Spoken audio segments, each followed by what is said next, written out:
Hello what's up guys, के छ खबर गाइज? हामी चाहिँ अब यात्राको क्रममा हिजो बाइक बिग्रियो के अरे, त्यही भएर अब तनहुँ नै पुग्न त सकिएन। यहाँ हामी चाहिँ अहिले पाल्पा भालेवास यहाँ श्री वृन्दावन धाममा छौँ। यहाँ हाम्रो यहाँ पर्वत गुरु हुनुहुन्छ। गुरु के छ खबर? ठिक छ है। र हामी चाहिँ यहाँ हाम्रो यहाँ गुरुदेवकोमा यहाँ बस्यो। गुरुदेवले यहाँ आश्रय दिनुभयो र यहीँ बस्यो। गुरुदेवलाई धेरै धेरै धन्यवाद छ है त। गुरुदेव आश्रय दिनुभयो होइन, बस्यो। अब जोस् रमाइलो हो। अब आज चाहिँ हामी जाने ठाउँको नाम के अरे गुरु? कालीटार तनहुँ देवघाट। कालीटार तनहुँ देवघाट 1। आजको हाम्रो यात्रा चाहिँ अब सुरु भयो है त गाइज। र अहिले चाहिँ हजुरहरूको कति बजेको छ भन्दाखेरि 7:30 भइरहेको छ। त्यहाँ 9 बज्न लागिसक्यो। 9 बजिसकेको छ। अब चाहिँ हामी हिँड्ने हो त गाइज।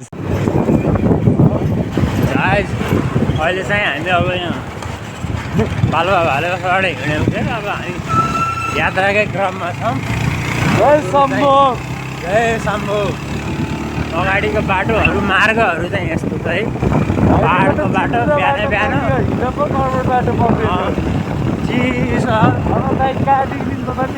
रमाइलो जोस्। हिजो चाहिँ मस्त दुःख पाइयो गाइज। यतिखेर चाहिँ हामी यहाँ पाल्पादेखि अगाडि यो पाल्पामै छौँ। कुन ठाउँ हो थाहा छैन, तर बडो मनोरम ठाउँमा आएका छौँ। र यतिखेर हामीले चाहिँ अब बाटादेखि पकौडाहरू किनेर ल्याएका थियौँ। त्यही नास्ता गर्ने क्रममा छौँ है। यहाँ हाम्रो पर्वत गुरु हुनुहुन्छ। गुरु के छ खबर? ठिकै छ। के पकौडा ह्याप्स हान्दै हो? हामी चाहिँ यहाँ यसरी यहाँ पकौडा ह्याप्स हान्दैछौँ है त गाइज। र यहाँको सिनहरू हेर्न सक्नुहुन्छ है। एकदम बडो दिव्य पठाएको पकौडा लिएर आएछन्। बडो अद्भुत एकदम दिव्य ठाउँ छ। के भन्दै हुनुहुन्छ गुरु? बटुक ल्याउनु पठाएको पकौडा लिएर। बटुक पनि बनेकै छैन, बल्ल बन्न लाग्थ्यो। अनि कहाँबाट ल्याउने हो त नि? यस्तै छ है त गाइज। अब हामी चाहिँ अब यहाँ पकौडा खानु पऱ्यो। यस्तो छ है। बटुक नपाए पनि यो रमाइलो छ। हर हर महादेव।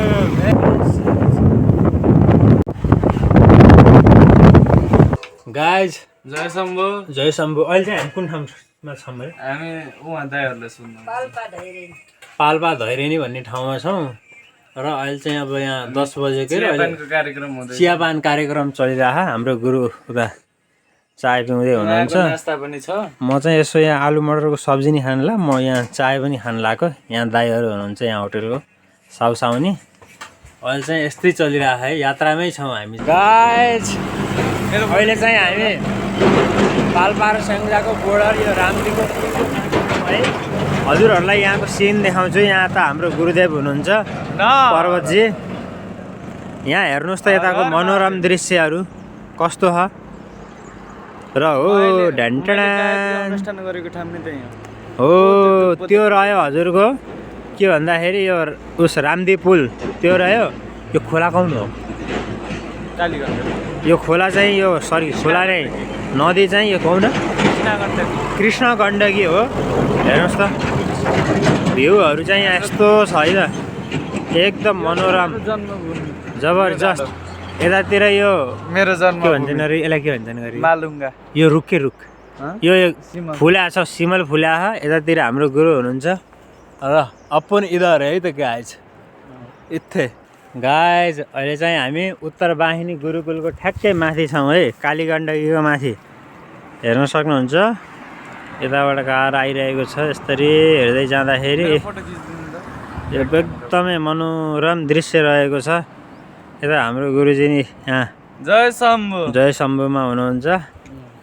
हेर्न सक्नुहुन्छ एकदम मनोरम दृश्य छ गाइज। हाम्रो त यस्तै छ है।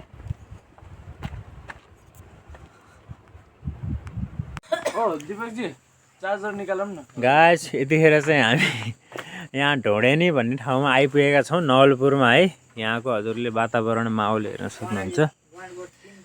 गैँडाकोट 3 ढोडेनी यहाँको घर हेर्न सक्नुहुन्छ होइन। काठको यस्तो खालको छ। र यतातिर हाम्रो गुरु हुनुहुन्छ। यहाँ अर्को गुरु हुनुहुन्छ। चार्जर के छ गुरु अनि ठिक छ है यतातिरको माहौल चाहिँ यहाँ यस्तो छ है साथीहरू म चाहिँ फाइनली डेस्टिनेसनमा आइसकेको छु है अहिले चाहिँ म यहाँ हजुरको यो देवघाट 1 कालीकाटार तनहुँ भन्ने ठाउँमा छु यहाँको वातावरण हेर्न सक्नुहुन्छ है वरिपरि चारैतिर यो कागतीका बिरुवाहरू लगाएका छन् यहीँ पलतिरबाट बगलबाट हाम्रो कालीगण्डकी बग्नु भएको छ यता छ र हामी रातमा बसेको चाहिँ यहाँ हो यो घरमा हो है यो हाम्रो कृष्ण गुरुदेवको घर हो म उहाँ गुरुदेवलाई देखाउँछु है